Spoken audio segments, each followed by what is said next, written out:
നമസ്കാരം, ധാനിസ് PSC ടിപ്സിലേക്ക് എല്ലാവർക്കും സ്വാഗതം. ക്വസ്റ്റ്യൻ പേപ്പർ കോഡ് 215/2023 ചോദ്യപേപ്പറാണ്. ഫീമെയിൽ അസിസ്റ്റൻറ്റ് പ്രിസൺ ഓഫീസർ തസ്തികയിലേക്ക് 2023 നടന്ന എക്സാമിൻ്റെ ഫൈനൽ ആൻസർ കീ പ്രകാരം ആണ് ഇന്നത്തെ വീഡിയോ. അപ്പോൾ ഇനി വരാൻ പോകുന്ന എക്സാമുകൾ ഡിഗ്രി പ്രിലിംസിനായാലും അതേപോലെ തന്നെ LDC, village field assistant prison officer, police constable തസ്തിക തുടങ്ങിയവർക്കൊക്കെ തന്നെ സെയിം സിലബസാണ് ഇതിലുമുള്ളത്. അപ്പോൾ അതിൻ്റെ കണ്ടൻറ്റ് വരുന്ന ഭാഗത്തുള്ള ചോദ്യങ്ങൾ പഠിച്ചു നോക്കാം. ഓക്കെ, ഒന്നാമത്തെ ചോദ്യം നോക്കാം. ഇന്ത്യൻ സമുദ്രത്തിൻ്റെ ആധിപത്യത്തിന് വേണ്ടി കാർട്ടസ് വ്യവസ്ഥ നടപ്പിലാക്കിയ പാശ്ചാത്യ രാജ്യം ഏതായിരുന്നു? ഈ ടോപ്പിക് എന്ന് പറയുമ്പോൾ അത് യൂറോപ്യന്മാരുടെ ആഗമനം എന്ന ഭാഗത്തു നിന്നുള്ള ചോദ്യമായിരുന്നു. ഒന്നുകൂടി ചോദ്യം, ഇന്ത്യൻ സമുദ്രത്തിൻ്റെ ആധിപത്യത്തിന് വേണ്ടി കാർട്ടസ് വ്യവസ്ഥ നടപ്പിലാക്കിയ പാശ്ചാത്യ രാജ്യം ഏതായിരുന്നു? Answer Portugal. കാർട്ടസ് വ്യവസ്ഥ നടപ്പിലാക്കിയ പാശ്ചാത്യ രാജ്യം ഏതായിരുന്നു? പോർച്ചുഗൽ. കാർട്ടസ് വ്യവസ്ഥ പോർച്ചുഗൽ. നെക്സ്റ്റ് വൺ, താഴെ കൊടുത്തിരിക്കുന്നവയിൽ ചൈനയിലെ ബോക്സർ കലാപവുമായി ബന്ധപ്പെട്ട വർഷം ഏതാണ്?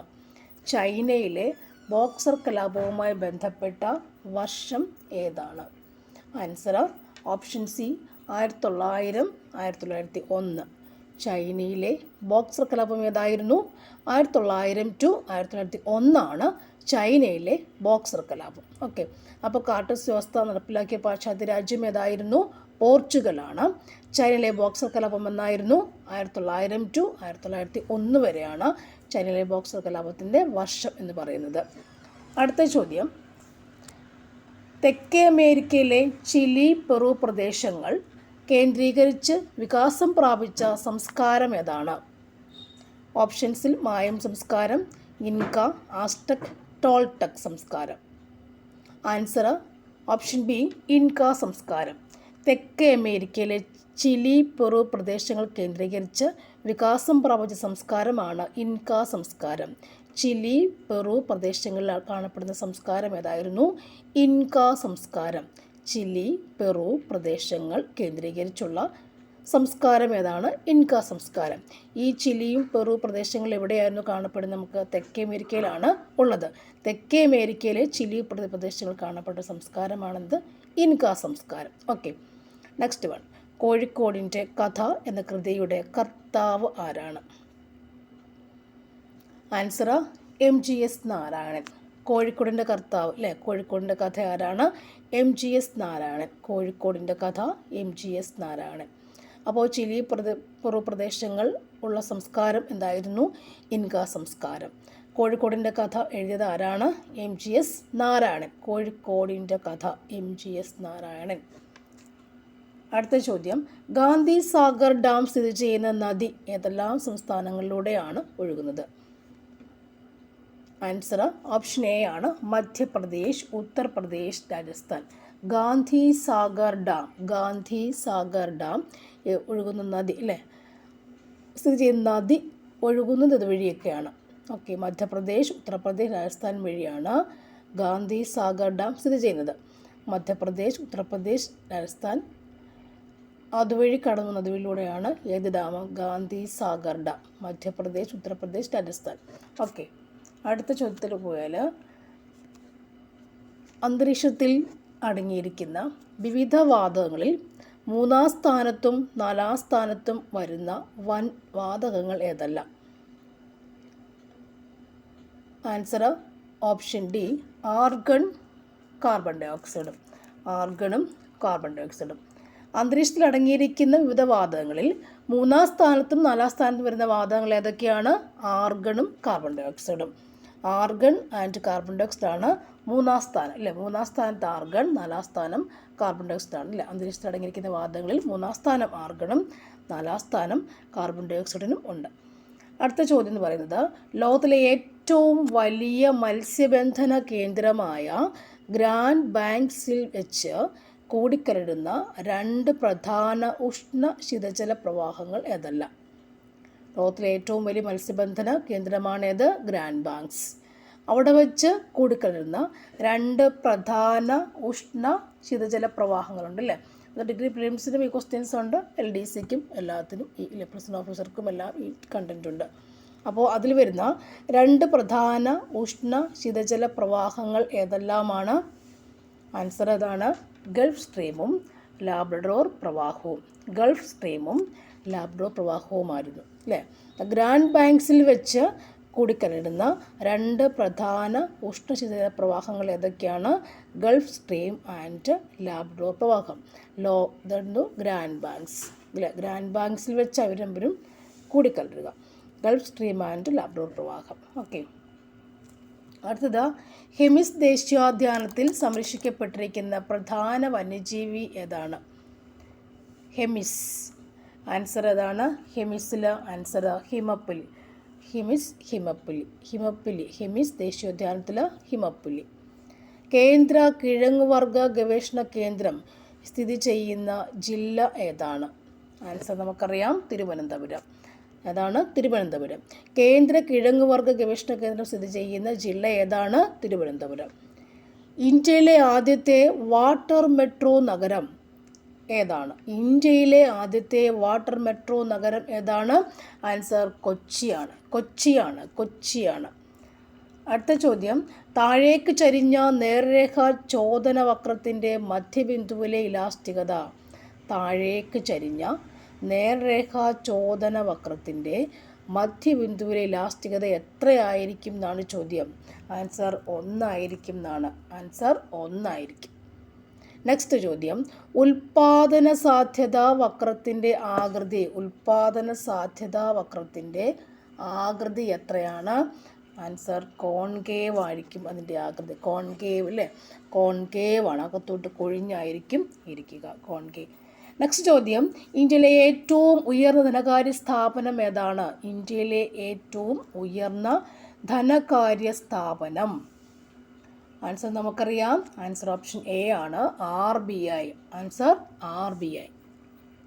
നെക്സ്റ്റ് വൺ, മുതലാളിത്ത സമ്പദ് വ്യവസ്ഥയിൽ അടിസ്ഥാന സാമ്പത്തിക പ്രശ്നങ്ങൾ പരിഹരിക്കുന്നത്. മുതലാളിത്ത സമ്പദ് വ്യവസ്ഥയിൽ ഓക്കെ, നമ്മുടെ ഇന്ത്യയുടേത് മിശ്ര സമ്പദ് വ്യവസ്ഥയാണ്.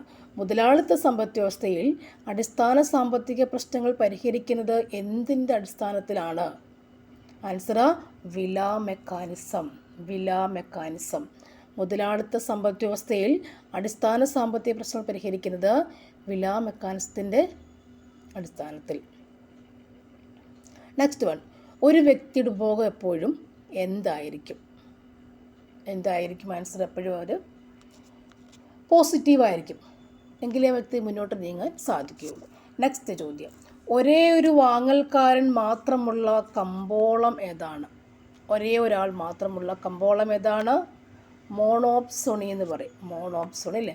മോണോപോളി എന്ന് പറഞ്ഞ ആധിപത്യം അല്ലേ. പണ്ടത്തെ ഒരു ടെക്സ്റ്റിനകത്താണ് monopoly of the trade with East.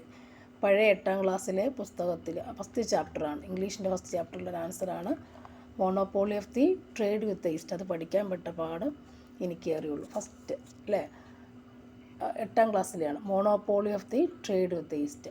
Okay. ഇപ്പോൾ മോണോപ്സോണിയാണെന്ത്? ഒരേ ഒരു വാങ്ങൽക്കാരൻ. മോണോപോളി അല്ലെന്നാണ് പറഞ്ഞു. ട്രേഡ് വിത്ത് ഈസ്റ്റ്, ഏകാധിപത്യത്തിൻ്റെ അവസ്ഥയെക്കുറിച്ച് പറയുന്നതാണ് മോണോപോളി. മോണോപ്സോണിയാണെന്ത്? ഒരേ ഒരു വാങ്ങൽക്കാരനാണ് മോണോപ്സോണി. ഓക്കെ. അടുത്ത ചോദ്യം, ഭരണഘടന വന്നു അല്ലേ. മൗലിക കടമകൾ ഇന്ത്യൻ ഭരണഘടനയോട് കൂട്ടിച്ചേർത്ത ഭരണഘടനാ ഭേദഗതി.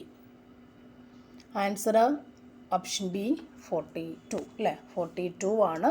എന്താണത്? മിനി കോൺസ്റ്റിറ്റ്യൂഷൻ എന്ന് പറയാറുണ്ടല്ലേ. മിനി കോൺസ്റ്റിറ്റ്യൂഷൻ എന്ന് പറയുന്നതാണ് സംഭവം. മൗലിക കടമകളുടെ ഭരണഘടന കൂട്ടിച്ചേർത്ത ഭാഗമാണ് 42. Less of reach in secular എന്നൊക്കെ പറയുന്ന സംഭവം വരുന്നത്. നെക്സ്റ്റ്, ഭരണഘടനാ നിർമ്മാണ സമിതിയുടെ അധ്യക്ഷൻ ആരായിരുന്നു? ആരാണത്? ഡോക്ടർ രാജേന്ദ്ര പ്രസാദ്. ഇദ്ദേഹമോ സച്ചിദാനന്ദ സിൻഹ ആരായിരുന്നു? താൽക്കാലിക അധ്യക്ഷൻ ആയിരുന്നു അല്ലേ. ഓക്കെ. ഭരണഘടനാ ഭേദഗതി വഴി സ്വത്തവകാശത്തെ മൗലിക അവകാശങ്ങളുടെ പട്ടികയിൽ നിന്നും നീക്കം ചെയ്ത വർഷം ഏതാണ്? ഏത് വർഷമാണത്? 1978 വർഷം. 1978 സംഭവം. ഭരണഘടനാ ഭേദഗതി സ്വത്തവകാശത്തെ ഭേദഗതി വഴി സ്വത്തവകാശത്തിന് എന്ത് ചെയ്തു? മൗലികാവകാശങ്ങളുടെ പട്ടികയിൽ നിന്നും ഭേദഗതി ചെയ്തു. ആ ഭേദഗതി ഏതാണ്? 44ാമത്തെ ഭേദഗതിയാണല്ലേ. അതിൻ്റെ ആർട്ടിക്കിൾ ഇപ്പോൾ ഏതാ വരിക? 300A അതിനെ ഉൾപ്പെടുത്തിയേക്കുന്നത്. ഓക്കെ അല്ലേ? 300A അതിനെ ഉൾപ്പെടുത്തിയേക്കുന്നത് 44ാം ഭേദഗതി വഴി. ഓക്കെ. വർഷം 1978. അടുത്ത ചോദ്യം, ലോക്സഭാ സ്പീക്കർ, ലോകസഭയുടെ പ്രഥമ സ്പീക്കർ ആദ്യത്തെ സ്പീക്കർ ആരാണിത്? GV മൗലങ്കാർ. ലോകസഭയുടെ പ്രഥമ സ്പീക്കർ ആരായിരുന്നു? GV മൗലങ്കാറാണ്. പൗരത്വ ഭേദഗതി നിയമം പാസാക്കിയത് ആരാണ്? പൗരത്വ ഭേദഗതി നിയമം പാസാക്കിയത് ആരാണ്? അല്ലേ, പാസാക്കിയത് ആരാണെന്നല്ല, എന്നാണ്, വർഷം ഏതാണ്? വർഷം ആൻസർ 2019 ഡിസംബർ 11. 2019 ഡിസംബർ 11 പൗരത്വ ഭേദഗതി നിയമം പാസ്സാക്കിയത്. പൗരത്വ ഭേദഗതി നിയമം 2019, പൗരത്വം 19 ഡിസംബർ 11 അല്ലേ, ഒരു പായുടെ പ്രാസയിൽ 19 ഡിസംബർ 11 പൗരത്വ ഭേദഗതി നിയമം വരിക. നെക്സ്റ്റ് വൺ, യൂണിയൻ ലിസ്റ്റിൽ ഉൾപ്പെടുന്ന വിഷയം ഏതാണ്? ആൻസർ വരുമാന നികുതിയാണ് യൂണിയൻ ലിസ്റ്റിൽ വരിക. നമുക്ക് state list, union list, concurrent list, അങ്ങനെ 3 ലിസ്റ്റ് ഉണ്ടെന്ന് നമുക്കറിയില്ല. അതിനകത്ത് യൂണിയൻ ലിസ്റ്റിൽ വരുന്ന ഏതായിരുന്നു? ഇവിടെ വരുമാന നികുതിയാണ്. വരുമാന നികുതിയാണ് യൂണിയൻ ലിസ്റ്റിൽ വരിക, വരുമാന നികുതി. നെക്സ്റ്റ് ചോദ്യം, ഭരണഘടനാ ഇതര സ്ഥാപനം തിരിച്ചറിയാം അല്ലേ. ഭരണഘടനാ സ്ഥാപനം അല്ലാത്തത് ഏതെന്നാണ് ചോദ്യം. ആൻസർ നീതി ആയോഗാണ് എന്ത്? ഒരു ഭരണഘടനാ ഇതര സ്ഥാപനം. ഭരണഘടന ഇതര സ്ഥാപനം ഏതാണ്? നീതി ആയോഗ്. ഓക്കെ. നഗരപാലിക ആക്റ്റുമായി ബന്ധപ്പെട്ട ഭരണഘടനാ ഭേദഗതി. നഗരപാലിക ആക്റ്റുമായി ബന്ധപ്പെട്ട ഭരണഘടനാ ഭേദഗതി ഏതാണ്? ആൻസർ ഓപ്ഷൻ എ ആണ്, 74. നഗരപാലിക ആക്ട് 74.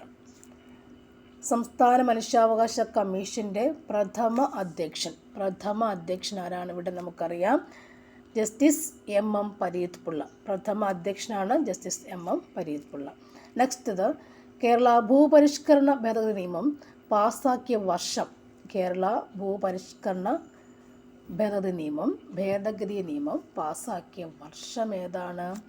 1969 അല്ലേ. 69 ആ സമയത്ത് അല്ലേ, 69 ഭൂപരിഷ്കരണ നിയമം.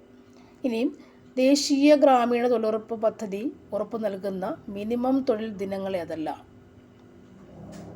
ആൻസർ ഓപ്ഷൻ സി ആണ്, 100 ദിനമാണ് പറഞ്ഞേക്കുന്നത്. ഓക്കെ. നെക്സ്റ്റ്, കേരള സംസ്ഥാന തണ്ണീർത്തട നിയമം പാസ്സാക്കിയ വർഷം ഏതാണ്?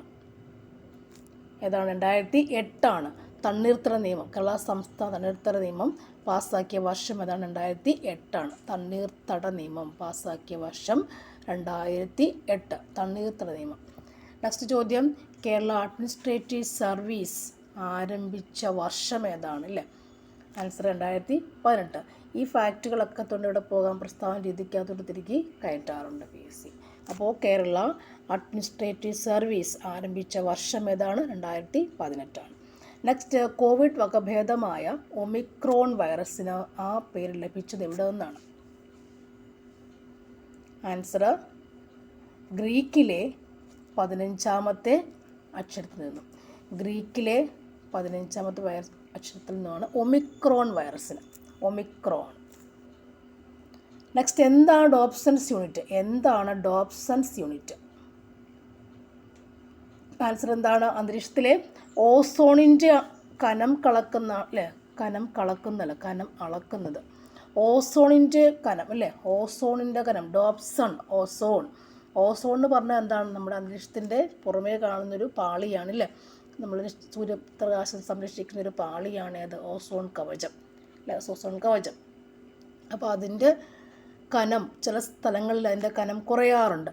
അതത് അവിടെ അൾട്രാവയലറ്റ് രശ്മിയും സൂര്യനിൽ നിന്ന് രശ്മിയൊക്കെ വരുമ്പോൾ അതിൻ്റെ കനം കുറയില്ലേ.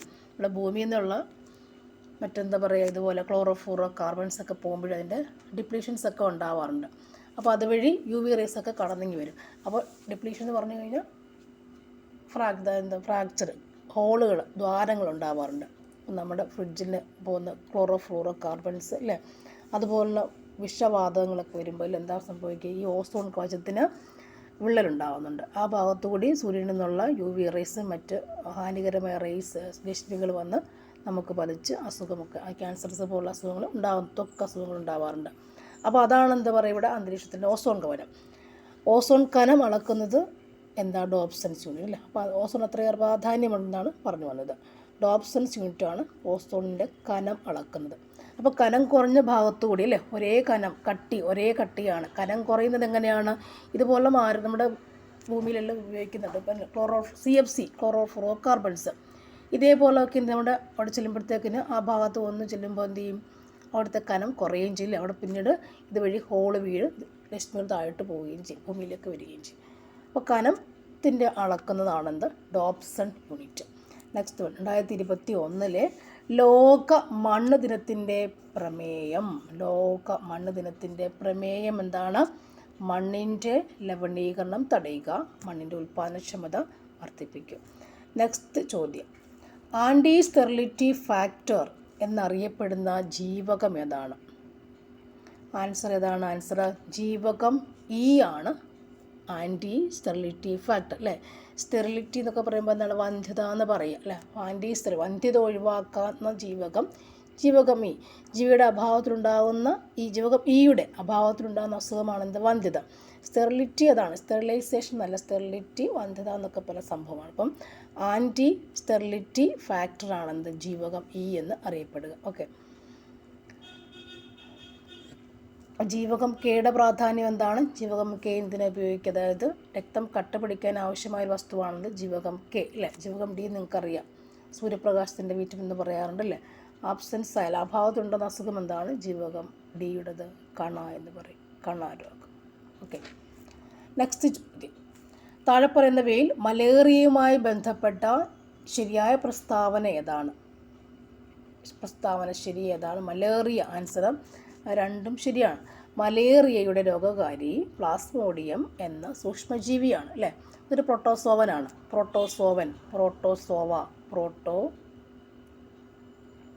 അതായത് നമ്മുടെ ജീവികളിൽ ആനിമൽസും പ്ലാന്റ്സും ഉള്ളപ്പോൾ ആനിമൽസിനകത്ത് കുറേയധികം വർഗീകരണമുണ്ട് അല്ലേ. ആൽഗെ, ഫഞ്ചെ, അങ്ങനെ കുറേ, മുണേറ, പ്രൊട്ടിസ്റ്റ, അങ്ങനെ കുറേ ഉണ്ട്. അപ്പം അതിനകത്ത് പ്രോട്ടോസോവൻസ്, അമീബയ്ക്കൊക്കെ ഉള്ള പ്രോട്ടോസോവൻ അമീബ, അതേപോലെയുള്ള ജീവിയാണെന്ത്, ഈ പ്രോട്ടോസോവൻസിൽ വരുന്നത്. പ്രോട്ടോസോവ എന്ന കാറ്റഗറിക്കകത്ത് വരുന്നതാണ് ആര്, പ്ലാസ്മോഡിയം വൈവാക്സ് ഉണ്ട്, പ്ലാസ്മോഡിയം ഫാൽസിപ്പേറം ഉണ്ട്. ഫാൽസിപ്പേറമാണ് മാരകമായത്. ഓക്കെ, ഇവിടെ രണ്ട് പ്രസ്താവനയും ശരിയാണ്. ഓക്കെ, നോക്കാം. കൊതുകാണ് മലേറിയ രോഗത്തെ ഒരാളിൽ നിന്നും മറ്റാളിലേക്ക് പകർത്തുക അല്ലേ. ഫീമെയിൽ അനാഫിലിസ് മൊസ്കിറ്റോ എന്ന് പറഞ്ഞ പെൺകൊതുകൾ, അനാഫിലിസ് പെൺകൊതുകുകളാണ് മലേറിയ പരത്തുന്നത് അല്ലേ. പക്ഷേ ഇതൊരു ജീവിയാണ്, പ്രോട്ടോസോവൻസ് ആണ്, പ്ലാസ്മോഡിയം എന്ന ജീവി അല്ലേ. മലേറിയ കൊതുകാണ് കൊണ്ട് അവിടെ നിന്ന് കൊണ്ട് എല്ലായിടത്തും കൊണ്ട് മനുഷ്യരിലേക്ക് കൊണ്ട് കുത്തിവയ്ക്കുന്ന കൊതുകാണ്. ഓക്കെ, അപ്പോൾ ഇവിടെ ആൻസർ ഓപ്ഷൻ ഡി ആണ്. അടുത്ത ചോദ്യം, മസ്തിഷ്കത്തിലെ ഏറ്റവും വലിയ ഭാഗം ഏതാണ്?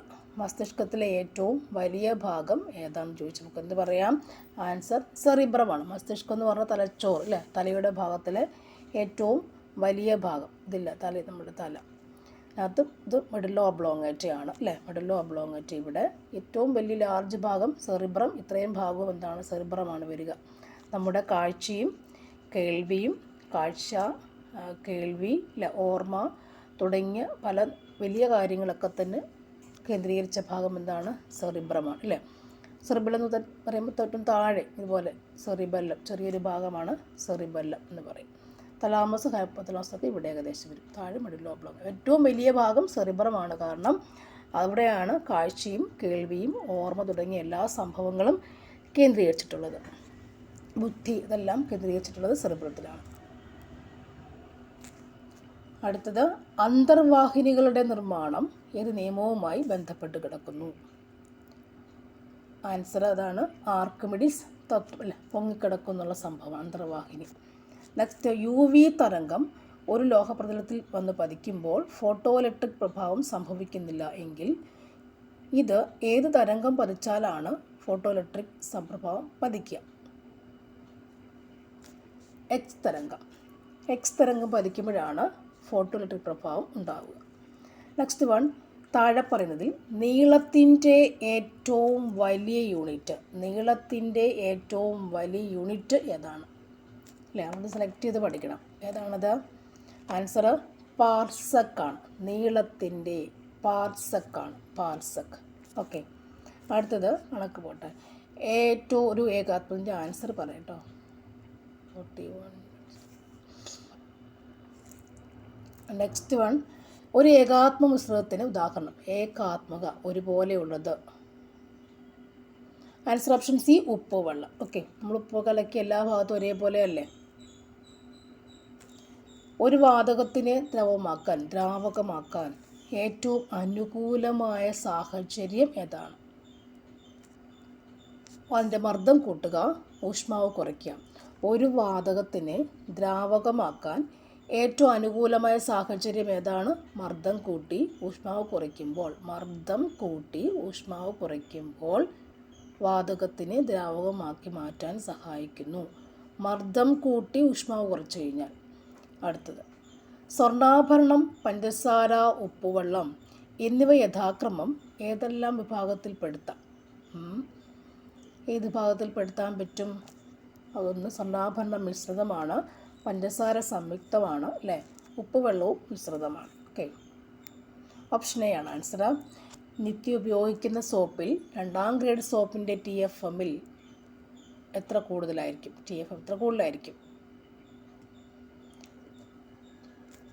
70% കൂടുതലായിരിക്കും. അടുത്തത്, ഉപലേന്ദു ചാറ്റർജി എന്ന കേന്ദ്ര കഥാപാത്രം കടന്നു വരുന്ന TD രാമകൃഷ്ണൻ്റെ novel. Answer option C, Alpha novel. ഈ ഭാഗം പ്രത്യേകിച്ചും പഠിച്ചു വെച്ചേക്കുക. നെക്സ്റ്റ്, ബ്രിഡ്ജ് ഔട്ട് എന്ന പദം തന്നിരിക്കുന്നതിൽ ഏത് കായിക ഇനവുമായി ബന്ധപ്പെട്ടിരിക്കുന്നു? ബ്രിഡ്ജ് ഔട്ട്, ബ്രിഡ്ജ് ഔട്ട് എന്ന പദം ഏത് കായിക ഇനമാണ്? ബ്രിഡ്ജ് ഔട്ട് റെസ്ലിംഗ് ആണ്. റെസ്ലിംഗ് ആണ് bridge out. Bridge out wrestling. പണ്ഡിതനും തെയ്യം കലാകാരനുമായ രാമന് മണക്കാടൻ ഗുരുക്കൾ എന്ന ആചാരപ്പട്ടം നൽകി ആദരിച്ച തമ്പുരാൻ ആരാണ്? ആൻസർ ഏതാണ്? ചിറയ്ക്കൽ തമ്പുരാൻ, ചിറയ്ക്കൽ തമ്പുരാൻ. നെക്സ്റ്റ് ചോദ്യം, സംഘകാല സാഹിത്യത്തിൽ പരാമർശിച്ചിരിക്കുന്ന എന്തിനകളിലെ അവസാന നിലമായ നെയ്തൽ നിലം സൂചിപ്പിക്കുന്ന എന്താണ്? നെയ്തൽ നിലം, നെയ്തൽ നിലം. ആൻസർ ഓപ്ഷൻ ഡി, കടലോര പ്രദേശം. ഒരു ചോദ്യം കൂടി നമുക്ക് നോക്കാം. നെക്സ്റ്റ് വരുന്നത്, ഗീതാഞ്ജലി ശ്രീ 2022 ബുക്കർ സമ്മാനം ലഭിച്ച ടോം ഓഫ് സാൻഡ് നോവൽ ഓർത്തിരിക്കില്ലേ? കഥ നോവൽ ടോം ഓഫ് സാൻഡ് ആരുടെയാണ്? ഗീതാഞ്ജലി ശ്രീയുടെയാണ്. ഓക്കെ, അത് ഏത് നോവലിൻ്റെ പരിഭാഷ എന്നാണ് ചോദ്യം. പരിഭാഷ ഓർത്തിരിക്കുക, റേത് സമാധി. അപ്പോൾ ഗീതാഞ്ജലി ശ്രീ എന്ന് ഓർക്കുക. ബുക്കർ പ്രൈസ് വർഷം ലഭിച്ചു, അത് പഴയതായിപ്പോയി, 2022 അല്ലേ. നെക്സ്റ്റ്, ടോം ഓഫ് സാൻഡ് എന്ന കൃതി ഹിന്ദിയിൽ ഏത് നോവലിൻ്റെ പരിഭാഷയാണ്? റേത് സമാധി, റേത് സമാധിയാണ്. Okay, thank you for watching. See you again.